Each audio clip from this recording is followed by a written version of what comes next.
The church needs solutions that reflect faith. Evangelism is not effective unless it is a work of faith. But there are 7 secondary features it is best that a program has. Programs ought not represent a risk or threat of loss to those they seek to serve. If the program increases risk for clients, it teaches them fear, not faith. A program needs to be resilient. If it can fail or be compromised or is short-lived, it reinforces the idea of that life is risky and impermanent. The program ought not potentially bring faith into disrepute. It ought not make participation a test of faith.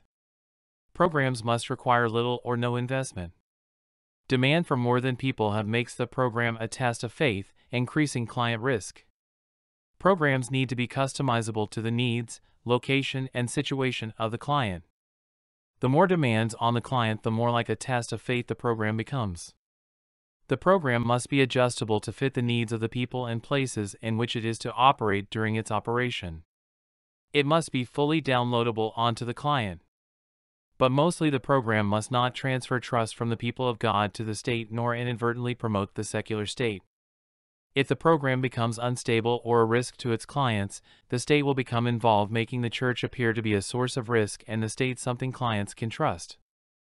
The a priori suite is a set of programs based on faith to be implemented as a work of faith by the people of faith to increase faith. The work of the church requires believers prove to the world they are people the world can have faith in. But faith in us is not possible if we do not demonstrate we have faith in the Word of God. The church cannot conveniently exculpate inconvenient verses and expect to be trusted by the world. Ideas such as selling all we have and giving the proceeds to the poor are not just incorporated into the program, they are part of the program's marketing. The exhortation to not worry about the morrow and to cease the obsessive accumulation of property as a way to handle risk are 2 more ideas usually considered hyperbolic but are sensible. Faith produces better insurance than bank accounts or portfolios. The a priori suite elaborates and takes to heart the proposition that the love of money is the root of all kinds of sorrow. 1 Timothy 6 verse 10 For the love of money is the root of all evil, which while some coveted after, they have erred from the faith, and pierced themselves through with many sorrows. This verse is not just paid lip service to, it results in the restructuring of barter and the elimination of money as a means of exchange, as it is commonly understood. All of a priori's programs are deeply indebted to the golden rule for how they operate. They are also dependent on the organizational model of what the Bible refers to as the church and how they are structured and administrated. For reasons of clarity, we call the biblical model an a priori trust to ensure it is not confused with the meeting hall model favored by modern theologians and pastors. A priori trusts are works of faith created by the people of faith. Works of faith create faith-based communities. In the Bible, this is called a church. Faith cannot be expressed but in concert with others of the faith, and this creates trust. Faith is a social exercise that builds communities of trust, and the trust, when supported by works, becomes a fully functional community of faith called a trust. This is what this suite of programs relate to. The faith-based way to end unemployment forever for everyone. Unemployment is possibly the most irrational feature of the modern social landscape.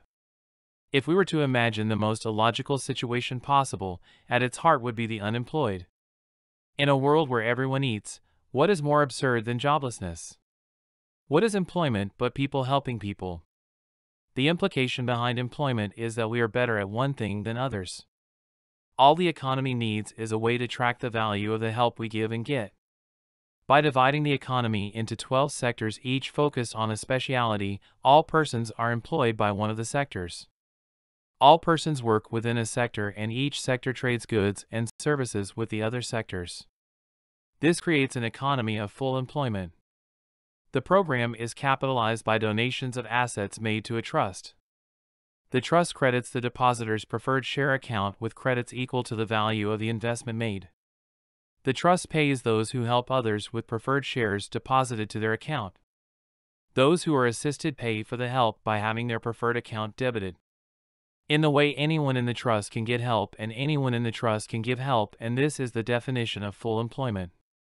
Trust makes full employment possible without inflation or the problem of funding job creation using debt. Every person can find someone to help, and we all need help with something, so there is always something for everyone to do and always someone whose help we can use, and that is all that is needed for full employment. Making war redundant. War is about destruction. The army that can destroy more of what the enemy has, faster than what it has is destroyed, wins the war. The key to destruction is finding the key to construction. Conventional armies target physical assets, a priori, and trusts destroy the legitimacy of the enemy without necessarily going to war. Trusts create redundancy. Alternative sources of essential items are developed.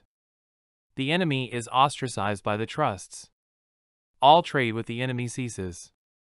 Secondary sources are substituted. Trade is not resumed until any damage wrought by war or aggressive activity is made good or a schedule of reconciliation is agreed to. Were war unavoidable, the main targets apart from military units are banks and other financial institutions. The elimination of petty crime.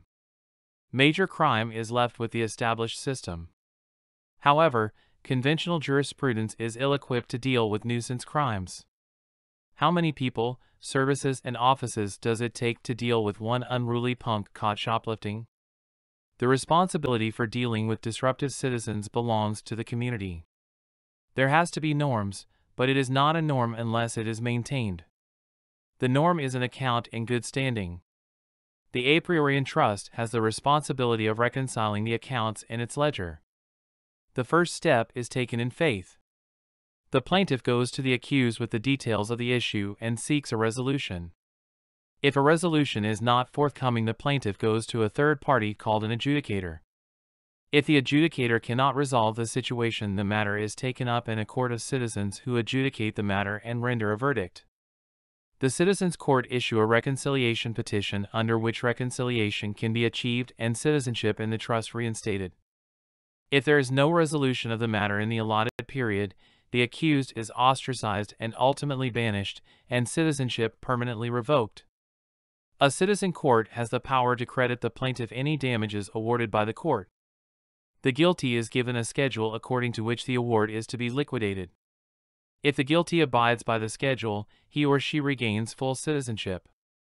If the schedule is avoided, further penalties are added, and at a prescribed point the guilty is ostracized by the community and ultimately banned on threat of imprisonment from the jurisdiction covered by the court. Eliminating poverty with a new monetary model. Money is not a thing. The idea that one can see or feel money is the silliest notion this world has entertained. A gold coin is not money. It may be used in lieu of money as a standardized trade item to make trade more flexible, but it is not money. Money is a unit of account. Unit of accounts are not visible, except as numbers in an account book. A medium of exchange is a physical unit that facilitates trade. That is an asset owned by private enterprise or the state. It is lent out at a price. Sometimes the price is value added, as with interest payments, or by seigniorage. Either way, the value of the currency inflates. To create money is to create an accounting system composed of a system of accounts that records debits and credits using a unit of account. In a priori in economics, the unit of account is called a prefer, which is a contraction of preferred shares. When the market produces equity, which is value added to an asset, the equity is recorded as a credit to the account of the worker who produced it. This balance is then available for purchases. Equity is produced by work. When workers produce goods and services, they are paid a living wage. This is paid as a credit to their preferred account.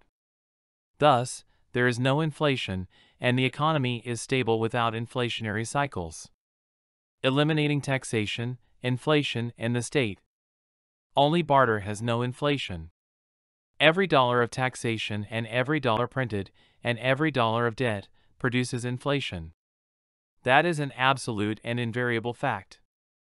To eliminate inflation requires eliminating the state. No state can exist without inflating the currency because every state requires tax revenues to operate. No agency that produces inflation or path to inflation can exist without the direct involvement and participation of the state. The a priori program for the elimination of taxation requires the private sector produce, directly, all social goods. Barter can exist in a sophisticated economy if provided with a mechanism called a unit of account that digitalizes the value of the goods and services bartered. This digitalizing of bartered goods might seem awkward or even impossible, but remember, all taxation is inflation and the only exchange that is not inflationary is barter. Social goods are created by one economic sector building something for another. So, in fact, creating social goods is just a kind of barter. Every item bartered has a value, and values can be recorded as units of account and tracked. To make the barter of social goods possible, the economy is divided into 12 different sectors. Each sector barters with the other. The values are digitalized by a system of accounts. The transportation sector transports goods, and the construction sector builds roads. Roads built by the construction sector at the behest of the transportation sector requires the market debit the buyer's account and credit the seller's account. This is true whether the buyer is an individual or an economic sector. The seller's account is credited the price of the goods or services sold whether the seller is an individual or a sector. This program eliminates the need for the state and inflation.